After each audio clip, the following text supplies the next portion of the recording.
So yeah, I jumped from Artificial Ascent to fucking Limbo. This level was just way too cool for me not to try, at least in like a practice mode run or something.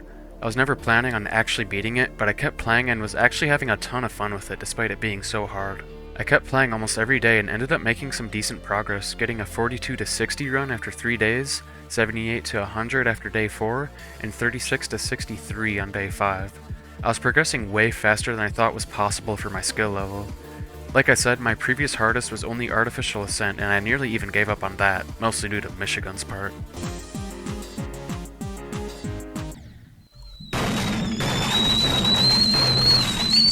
So being able to actually get a decent run like 36 to 63 was crazy to me. At this point though, I still wasn't convinced that I could actually beat the whole level. I kept going back and forth between thinking, it's fucking Limbo bro, you're not beating this shit, like who are you kidding? And, well maybe if I just keep grinding I'll beat it eventually.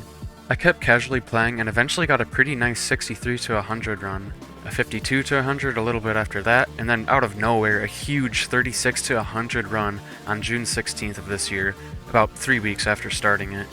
I genuinely couldn't believe that I got this run, and it was what assured me that I was capable of beating the level. However, I knew I needed to take it slow. My main problem with Artificial Ascent was I put a ton of pressure on myself to beat it as fast as possible.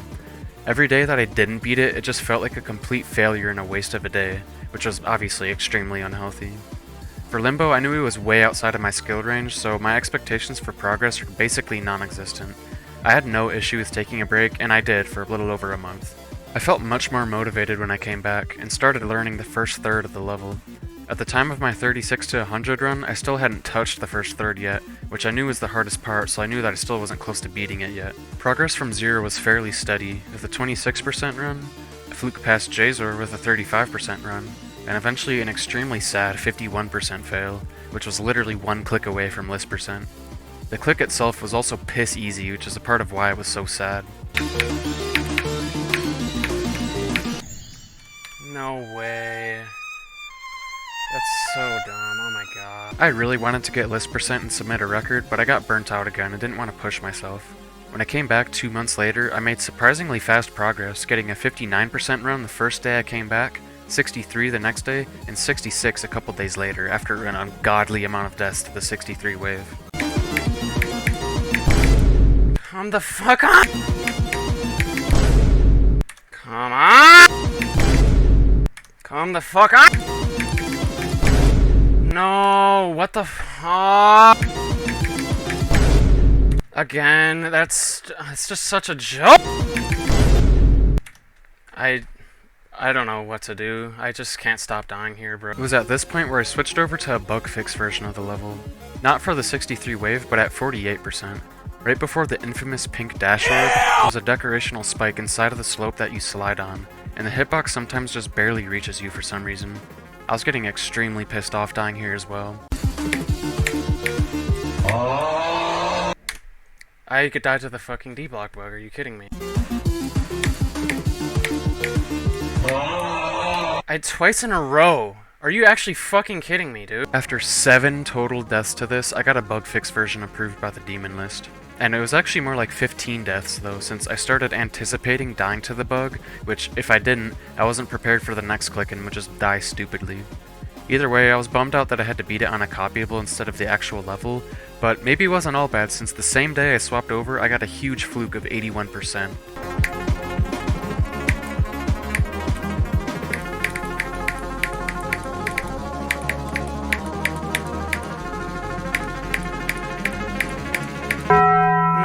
No! Oh, that's such a choke. No, that's such a fucking choke. Oh, fucking goddamn it. This death was such a roller coaster. I was mind blown that I fluked the entirety of Surv's part and the orb maze at 78 to 80%. I was also mind blown though that I choked this easy ass dual ball part. It was a complete nerve death and robbed me of an attempt at the key part, but it was also a fluke to begin with, so I couldn't be too mad. Either way, this gave me a huge confidence boost, but I couldn't tell how close I was to beating the level yet. It was the first time getting to Surv and Weo, which both have some very hard clicks, and I knew I could very well get farmed by them over and over. I was praying this wouldn't be the case, and luckily I was right, since 3 days later, this happened.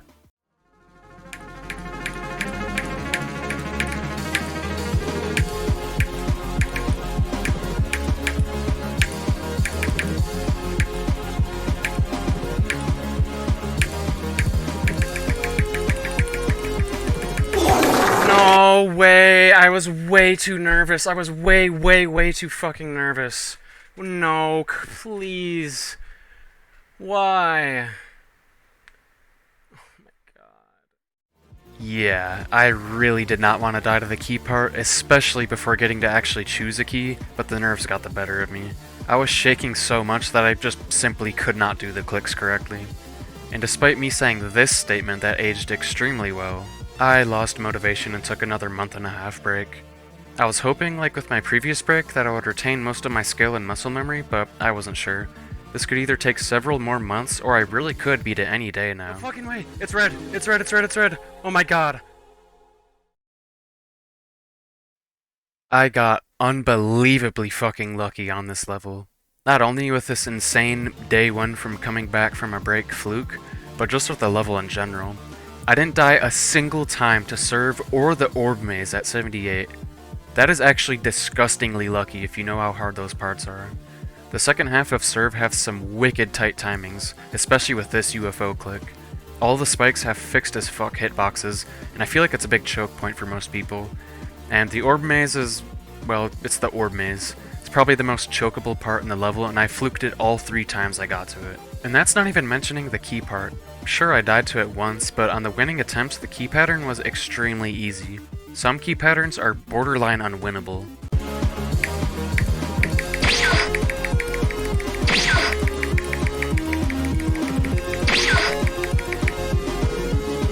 If I followed that, I'm actually God himself.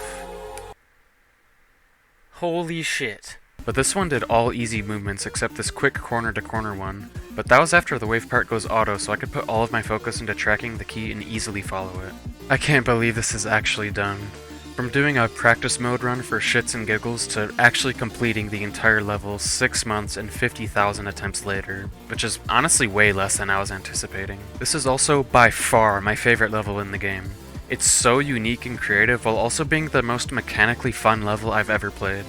My only issues with it are the bug that I had to fix at 48%, Jeyzor's shit part feeling random as fuck, Zeph's part sometimes randomly killing me even though I swear I was doing it the exact same way every time, the first click of Stormfly's part feeling extremely awkward, and not even the dash door, but I didn't actually die there super often and never got mad when I did. And also the double click at 53 sometimes didn't work for some reason. I'm gonna go for Cold Sweat next, since that level is insanely cool and seems pretty fun to play. I'm gonna start uploading some progress videos throughout the weeks until I eventually beat it, hopefully in less than 6 months. Anyways, here's the full completion.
No fucking way! It's red! It's red, it's red, it's red! Oh my god.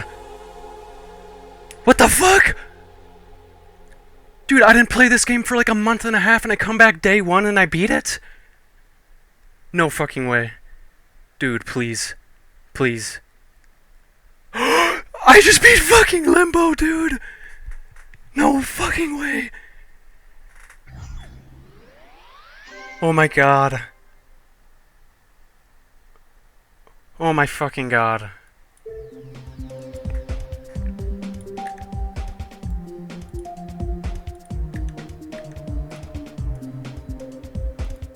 Dude.